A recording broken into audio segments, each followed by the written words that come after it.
আসসালামু আলাইকুম। আমরা আজকে অত্যন্ত অল্প সময়ে খুবই গুরুত্বপূর্ণ একটা বিষয় আপনাদের সাথে শেয়ার করব। আজকে আমাদের টপিকস প্রাইমারি হাইপার অ্যালডোস্টেরনিজম এবং কোনস সিনড্রোম। প্রথমত আমরা যদি শব্দটার দিকে একটু লক্ষ্য করি, হাইপার অ্যালডোস্টেরনিজম মানেটা কি? মানে অ্যালডোস্টেরন এর পরিমাণটা বেশি। এখন কথা হচ্ছে অ্যালডোস্টেরন বলতে কি বোঝায়? অ্যালডোস্টেরন হচ্ছে একটা হরমোন। এটা কোত্থেকে রিলিজ হয়? আমরা সবাই জানি যে আমাদের দুইটা করে কিডনি পাওয়া যায়, তাই তো?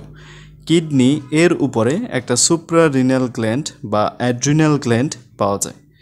আমরা জানি আমাদের এই যে অ্যাড্রিনাল গ্ল্যান্ড, এই অ্যাড্রিনাল গ্ল্যান্ডের একটা অ্যাড্রিনাল মেডুলা পাওয়া যায় এবং একটা অ্যাড্রিনাল কর্টেক্স পাওয়া যায়। এই কর্টেক্সের আবার 3টা লেয়ার থাকে। বাইরে থেকে ভেতর দিকে গেলে আমরা সবার বাইরে দেখব জোনা গ্লোমেরুলোজাকে, এর পরবর্তীতে সবুজ কালারে আমরা দেখব জোনা ফাসিকুলাটাকে এবং সর্বশেষ আমরা দেখব জোনা রেটিকুলারিসকে।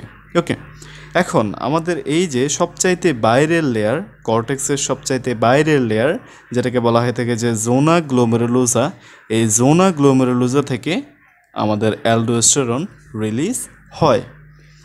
এখন অ্যালডোস্টেরন বেশি হলে কি হয় সেটা জানার আগে আমরা নর্মালি জেনে নিই যে অ্যালডোস্টেরন আসলে বডিতে কাজটা করে কি। আমাদের এই যে অ্যালডোস্টেরন, এই অ্যালডোস্টেরন রিলিজ হওয়ার পরে চলে যায় আমাদের কিডনিতে এবং কিডনিতে গিয়ে সে খুবই গুরুত্বপূর্ণ কাজ করে।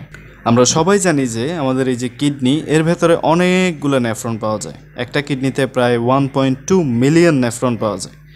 তো সেই নেফ্রনগুলোর একটা নেফ্রনকে আমরা এখানে দেখেছি। আমাদের এই যে অ্যালডোস্টেরন, এই অ্যালডোস্টেরন গিয়ে আমাদের ডিস্টাল কনভলিউটেড টিবিউল এবং আমাদের কালেক্টিং ড্যাক্টসে কাজ করে। এখানে কিছু কোষ পাওয়া যায় যেগুলোকে বলা হয়ে থাকে যে প্রিন্সিপাল সেল। সেই প্রিন্সিপাল সেল বা পি সেলগুলোর উপরে আমাদের অ্যালডোস্টেরন কাজ করে। এখন আমরা দেখি যে অ্যালডোস্টেরন আসলে কী কাজটা করে। ওকে, অ্যালডোস্টেরন এসে আমাদের এই অংশটাতে কাজ করে এবং অ্যালডোস্টেরন কাজ করার ফলে যেটা হয় যে আমাদের এই নেফ্রনের টিউব থেকে ব্লাডে সোডিয়াম বেশি পরিমাণে রিঅ্যাবজর্ব হয়। তাহলে দেখো অ্যালডোস্টেরন এসে কী কাজটা করলো? আমাদের এখানে সোডিয়াম রিঅ্যাবজর্পশনের পরিমাণটা বাড়ালো। এখন তোমরা জেনে নাও, এই যে আমাদের সোডিয়াম, এই সোডিয়ামকে ওয়াটার ফলো করে। যেখানেই আমাদের সোডিয়াম যাবে তার পিছন পিছন কে চলে যাবে? ওয়াটার চলে যাবে। তাহলে সোডিয়ামকে ওয়াটার ফলো করলো। ফলাফলটা কি হলো? আমরা দেখলাম যে আমাদের এই টিউবিউল থেকে বেশি পরিমাণে সোডিয়াম এবং ওয়াটার রিঅ্যাবজর্ব হচ্ছে। পাশাপাশি আমাদের এই অ্যালডোস্টেরন আরও একটা কাজ করে, সেটাও খুবই গুরুত্বপূর্ণ। সেটা হচ্ছে আমাদের এই ব্লাড থেকে সে বেশি পরিমাণে পটাশিয়ামকে এবং বেশি পরিমাণে প্রোটনকে, যেটাকে বলা হয়ে থাকে যে হাইড্রোজেন আয়ন, এই দুইটা জিনিসকে সে ব্লাড থেকে টিউবিলে পাঠিয়ে দেয় এবং আলটিমেটলি এই জিনিসগুলো কী হবে? এই জিনিসগুলো ইউরিনের মাধ্যমে আমাদের বডি থেকে বের হয়ে যাবে। তাহলে অ্যালডোস্টেরন নর্মালি যে কাজটা করতেছে, সে আমাদের সোডিয়াম এবং ওয়াটার রিঅ্যাবজর্পশনে কাজ করে এবং পটাশিয়াম এবং প্রোটনকে সে এক্সক্রিয়েট করার কাজটা করে। এখন আমরা কি বলে আসছিলাম? আমরা বলে আসছিলাম হাইপার অ্যালডোস্টেরনিজম, মানে অ্যালডোস্টেরনের পরিমাণটা বেড়ে গেছে। এখন অ্যালডোস্টেরনের পরিমাণটা বেড়ে গেলে কি হবে? আমাদের এখানে সোডিয়াম রিঅ্যাবজর্পশনের পরিমাণটা বাড়বে। সোডিয়াম রিঅ্যাবজর্পশনের পরিমাণটা বাড়লে ওয়াটার রিঅ্যাবজর্পশনটাও বাড়বে। এবং দেখো, ব্লাডে যদি ওয়াটার, সোডিয়াম এই জিনিসগুলোর পরিমাণটা বেড়ে যায় তাহলে কি হবে? ওয়াটার আসা মানে কি? ওয়াটার আসা মানে আমাদের ব্লাডের যে ভলিউম, সেই ব্লাড ভলিউমটা কি হচ্ছে? বৃদ্ধি পাচ্ছে। আমাদের ব্লাড ভলিউমটা বৃদ্ধি পাওয়ার ফলে কি হবে? বৃদ্ধি পাওয়ার ফলে আমাদের এখানে ব্লাড প্রেশার বাড়তে থাকবে। ওকে, পরবর্তীতে কি হবে? আমাদের এখানে হাইপার টেনশন ডেভেলপ করবে। ওকে, এখন আমাদের এখানে এই যে ব্লাড ভলিউম বেড়ে গেল, এই ব্লাড ভলিউম বেড়ে যাওয়ার ফলে কী হবে? একটু চিন্তা করো। আমরা জানি যে আমাদের হার্টে ব্লাডগুলো ফিরে যায়। ওকে, হার্টে ব্লাডগুলো ফিরে যায় এবং ফিরে তারা চলে আসে আমাদের এই অ্যাট্রিয়ামগুলোর ভেতরে। এখন আমাদের এই অ্যাট্রিয়ামে যখন ব্লাড আসবে, যখন কিনা আমাদের ব্লাড ভলিউম বেড়ে গেল, তখন কি বেশি ব্লাড আসবে নাকি কম ব্লাড আসবে? অবশ্যই বেশি ব্লাড আসবে।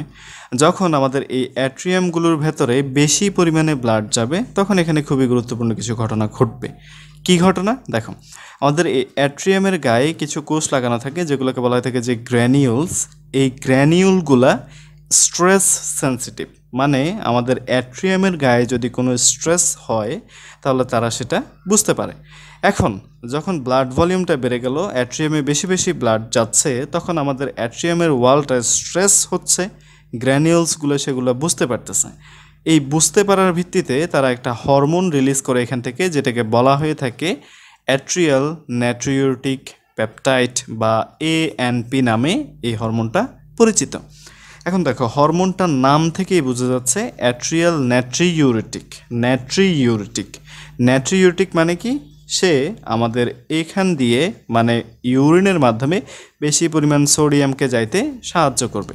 তার মানে এই ANPটা গিয়ে কাজ করবে কোথায়? আমাদের কিডনির ডিস্টাল কনভার্টেড টিউবিউল এবং কালেক্টিং ডাক্টসে। সেখানে গিয়ে সে কী কাজ করবে?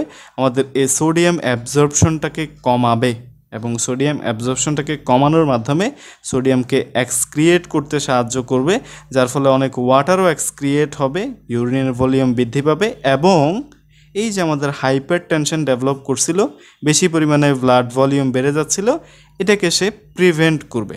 তার মানে কি হলো? আমাদের অ্যালডোস্টেরন কাজ করার ফলে এখানে বিভিন্ন ঘটনা ঘটলো। আবার আমাদের এই ANP রিলিজ হওয়ার ফলে অ্যালডোস্টেরনের জন্য যে সমস্যাটা তৈরি হচ্ছিল, সেই সমস্যাটা আর তৈরি হয় নাই। তার মানে এখানে যে ঘটনাটা হলো সেটাকে বলা হয়ে থাকে যে অ্যালডোস্টেরন স্কেপ। ওকে, দ্বিতীয়ত, অ্যালডোস্টেরন কিডনিতে কাজ করার ফলে কি হচ্ছে? কিডনি দিয়ে বেশি পরিমাণে পটাশিয়াম এবং প্রোটন চলে যাচ্ছে। ওকে, প্রথমত আসো আমরা কনসেন্ট্রেট করি এই পটাশিয়াম এর উপরে। পটাশিয়াম যদি বেশি পরিমাণে ব্লাড থেকে ইউরিনের মাধ্যমে এক্সক্রিয়েট হয়ে যায় তাহলে কি হবে? আমরা সবাই জানি যে আমাদের কোষ এর ভেতরে পটাশিয়াম এর পরিমাণটা থাকে অনেক অনেক বেশি। এখন কোষের ভেতরে পটাশিয়ামের পরিমাণটা বেশি থাকার ফলে যখন আমাদের এখান থেকে মানে ব্লাড থেকে বেশি পরিমাণ পটাশিয়াম ইউরিনের মাধ্যমে শরীরের বাইরে চলে যাচ্ছে, তখন আমাদের ব্লাডের ভেতরে পটাশিয়ামের কনসেন্ট্রেশন কি হচ্ছে? কমে যাচ্ছে। এখন ব্লাডে পটাশিয়ামের কনসেন্ট্রেশন কমে যাওয়ায় আমাদের সেলগুলোর ভেতরেও পটাশিয়ামের কনসেন্ট্রেশন কী হবে? কমে যাবে। এখন তোমরা সবাই জানো যে আমরা রেস্টিং মেমব্রেন পটেনশিয়াল বলে একটা বিষয়ের সাথে পরিচিত। আমরা জানি যে আমাদের রেস্টিং মেমব্রেন পটেনশিয়াল নেগেটিভ হয়ে থাকে। ধরো আমরা এই কোষটার বেলায় ধরে নিলাম এটা -90 মিলিভোল্ট। এখন দেখো, কোষের ভেতরে যদি পটাশিয়ামের পরিমাণটা কমে যায় তাহলে কি হবে? পটাশিয়াম কমে গেল মানে কি? পজিটিভ চার্জ কোষের ভেতরে কমে গেল। কোষের ভেতরে যদি পজিটিভ চার্জ কমে যায় তাহলে কি হবে? তাহলে আমাদের কোষটা আরও অনেক বেশি নেগেটিভ হয়ে যাবে। নর্মালি এই কোষটার রেস্টিং মেমব্রেন পটেনশিয়াল হচ্ছে -90 মিলিভোল্ট। ধরো আমাদের এখানে পটাশিয়াম কমে যাওয়ায় সেটা হয়ে গেল -110 মিলিভোল্ট। এখন দেখো, কোষটা বেশি পরিমাণে নেগেটিভ।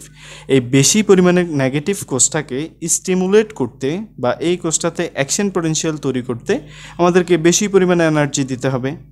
ঘটনাটা কি হলো? আমাদের এখানে পটাশিয়াম বেশি পরিমাণে এক্সক্রিয়েট হয়ে যাওয়ার ফলে আমাদের কোষগুলো অ্যাকশন পটেনশিয়াল তৈরি করতে বাধার সম্মুখীন হবে, বা পেশেন্ট এসে তোমাকে বলবে যে আমার হাত পা ব্যথা করে। ওকে, দ্বিতীয়ত আমরা এখানে যেটা দেখতে পাচ্ছি, অ্যালডোস্টেরন কাজ করার ফলে আমাদের এখান থেকে প্রোটন বেশি পরিমাণে এক্সক্রিয়েট হয়ে যাচ্ছে। আচ্ছা, এই প্রোটনটা কী হিসেবে কাজ করে? আমরা জানি যে প্রোটন অ্যাসিড হিসেবে কাজ করে।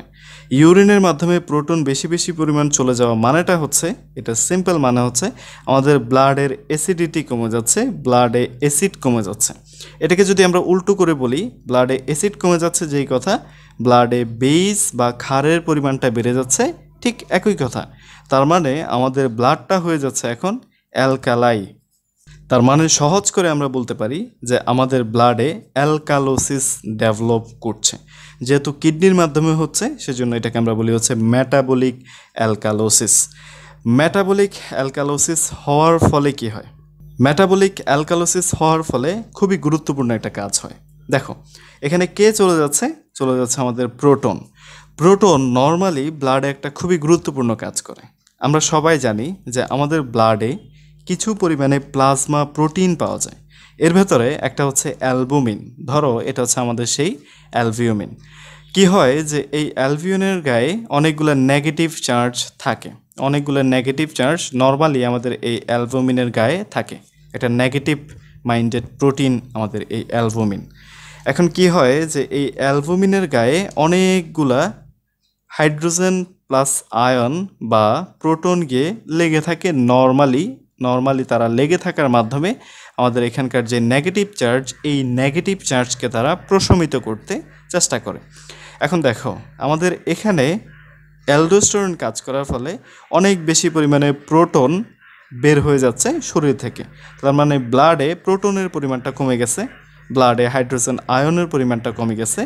ব্লাডে যখন হাইড্রোজেন আয়নের পরিমাণটা কমে গেল, তখন আমাদের এখানকার এই যে প্রোটন, এই প্রোটনগুলা এখান থেকে সরে যাবে। এবং এটা খুবই রিজনেবল, কারণ আমরা বেশি বেশি পরিমাণে প্রোটনকে হারাচ্ছি, যার ফলে ব্লাডে প্রোটনের পরিমাণটা কমে যাচ্ছে।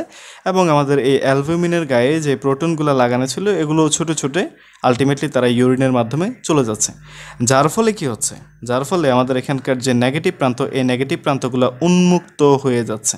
এখন এই নেগেটিভ প্রান্তগুলোকে যেভাবে হোক আমাদেরকে সামলাতে হয়। এখন দেখো ব্লাডে আরেকটা আয়ন পাওয়া যায়, যেটাকে বলা হয়ে থাকে যে ক্যালসিয়াম। এটাও একটা পজিটিভ চার্জ। আমাদের এই প্রোটনগুলো চলে যাওয়ায় এই অ্যালবুমিনকে হেল্প করতে চলে আসে আমাদের এই ক্যালসিয়াম। ক্যালসিয়াম এসে কী কাজ করে? ক্যালসিয়াম এসে আমাদের এই নেগেটিভ চার্জগুলোকে প্রশমিত করতে সাহায্য করে। আমরা সেটাকে এখানে দেখাচ্ছি যে ক্যালসিয়াম এসে আমাদের অ্যালবুমিনকে তার নেগেটিভ চার্জগুলো প্রশমিত করতে সাহায্য করছে। এখন ক্যালসিয়াম যে আসতেছে, এর ফলে আরেকটা সমস্যা ডেভেলপ হচ্ছে। কি সমস্যা? আমরা দেখতে পাচ্ছি এখানে আমাদের একটা কোষকে, আমরা সবাই জানি কোষের ভেতরে কিছু চ্যানেল পাওয়া যায়। ধরে নাও এই চ্যানেলটার নাম হচ্ছে সোডিয়াম চ্যানেল। ওকে, তো কি হয় যে আমাদের কোষে যে সোডিয়াম চ্যানেলগুলো থাকে, এই সোডিয়াম চ্যানেলগুলোর বাইরের দিকে অনেকগুলো ক্যালসিয়াম থাকে এরকম করে। এই ক্যালসিয়ামগুলো অনেকটা গার্ড হিসেবে কাজ করে আমাদের সোডিয়াম চ্যানেল এর। এখন যখন আমাদের ক্যালসিয়ামগুলো অ্যালবুমিনকে সাপোর্ট দিতে যাচ্ছে, তখন আমাদের এখানে অ্যালবুমিনের পরিমাণটা কমে যাচ্ছে, কারণ তারা এখান থেকে ছোটো ছোটো আমাদের অ্যালবুমিনকে সাপোর্ট দিতে চলে যাচ্ছে, তাকে নিউট্রাল করতে চলে যাচ্ছে। তাহলে আমাদের এখানে ক্যালসিয়ামের পরিমাণটা হয়ে যাবে কম। এখন ক্যালসিয়ামের পরিমাণ আমাদের এই সোডিয়াম চ্যানেলের আশেপাশে কমে গেলে যে জিনিসটা হয়, যে আমাদের এই চ্যানেলটা দিয়ে কোষের বাইরে যেহেতু সোডিয়াম অনেক বেশি পরিমাণে থাকে, সেহেতু সেই বেশি পরিমাণে সোডিয়াম আমাদের কোষের ভেতরে প্রবেশ করে ফেলতে পারে খুব সহজে। দেখো ক্যালসিয়াম যখন ছিল, তখন ঘটনাটা ছিল এরকম যে ক্যালসিয়াম থাকার ফলে এখানে অনেকগুলা গার্ড ছিল, এবং গার্ড থাকার ফলে সোডিয়াম প্রবেশ করতে একটু কষ্ট হইতো। বাট আমাদের এখানকার ক্যালসিয়ামগুলো এখান থেকে চলে যাওয়ার ফলে আমাদের এখানে গার্ডের সংখ্যা কমে গেল, এবং সোডিয়াম খুব সহজে কোষের ভেতরে প্রবেশ করতে পারছে। এখন সোডিয়াম যখন আমাদের একটা কোষের ভেতরে বেশি বেশি প্রবেশ করে, তখন কি হয়? সোডিয়াম প্রবেশ করা মানে কি? সোডিয়াম প্রবেশ করা মানে পজিটিভ চার্জ কোষের ভেতরে প্রবেশ করা। আর কোষের ভেতরে যখন পজিটিভ চার্জ প্রবেশ করছে, তখন কি হচ্ছে? তখন খুব সহজেই আমাদের এই কোষের ভেতরে অ্যাকশন পটেনশিয়াল জেনারেট হতে পারছে। তার মানে আমাদের এই কোষটা হাইপার এক্সাইটেড হয়ে যাচ্ছে, এবং আমরা এই কন্ডিশনটাকে বলি টিটেনি।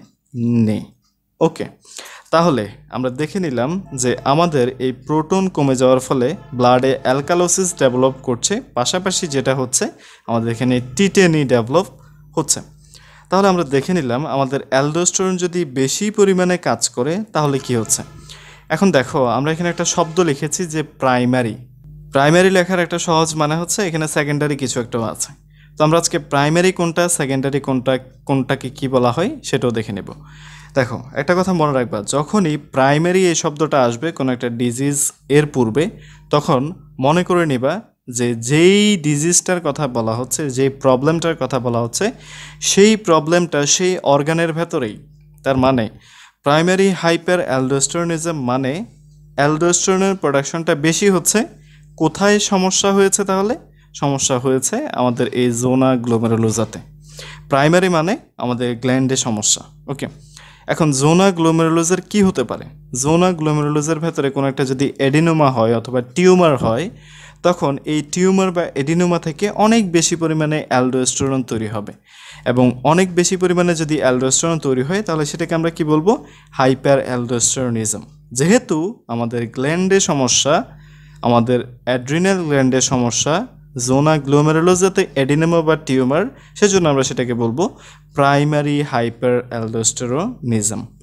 আর আরেকটা বিষয় হচ্ছে সেকেন্ডারি আমরা তখনই বলবো যখন আমাদের গ্ল্যান্ডটা একদমই ওকে, গ্ল্যান্ডের কোনো সমস্যার জন্য আমাদের প্রবলেম ক্রিয়েট হয়নি, প্রবলেম ক্রিয়েট হয়েছে অন্য কোনো রিজনে।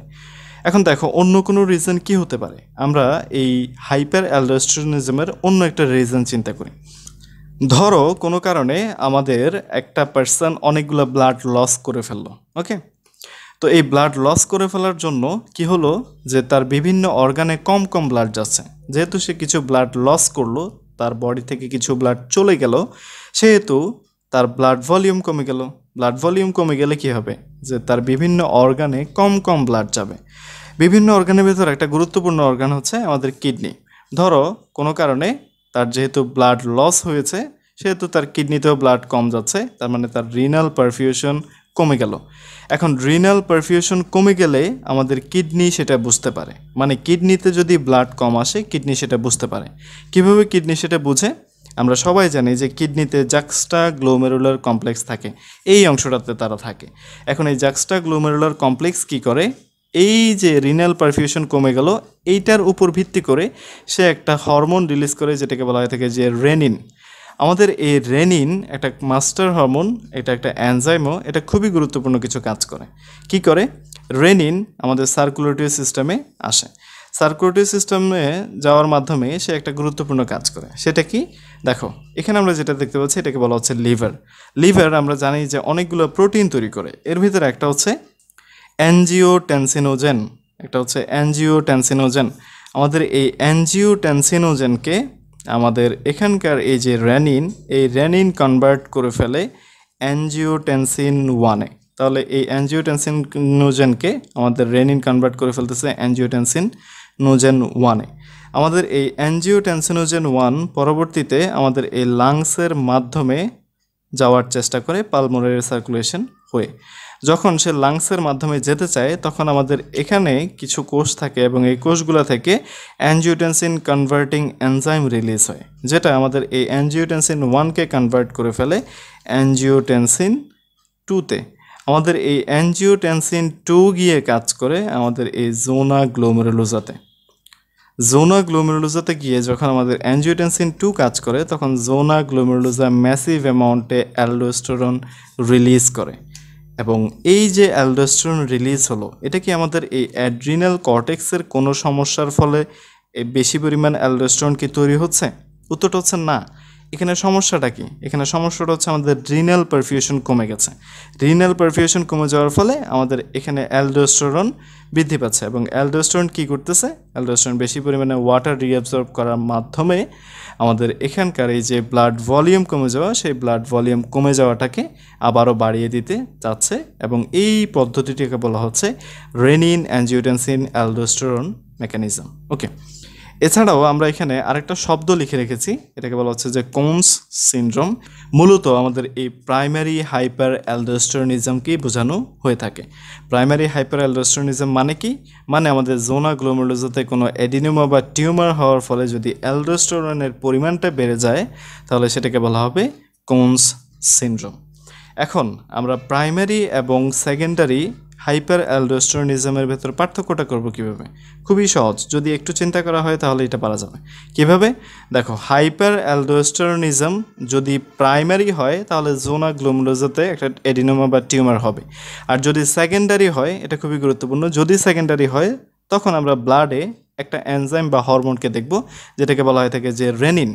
এই রেনিন কিন্তু আমরা আবার এই যে প্রাইমারি হাইপার অ্যালডোস্টেরনিজম এখানে কিন্তু দেখব না, এটা সেকেন্ডারি হাইপার অ্যালডোস্টেরনিজমের একটা সাইন। তাহলে প্রাইমারি নাকি সেকেন্ডারি হাইপার অ্যালডোস্টেরনিজম, এটার বোঝার মানেটা হচ্ছে আমরা ব্লাড টেস্ট করব এবং সেখানে যদি আমরা রেনিন পাই তাহলে বুঝে নিব সেটা হচ্ছে সেকেন্ডারি হাইপার অ্যালডোস্টেরনিজম, আর যদি রেনিন না পাই তাহলে সেটাকে আমরা বলবো প্রাইমারি হাইপার অ্যালডোস্টেরনিজম বা কোনস সিনড্রোম। সবাইকে ধন্যবাদ।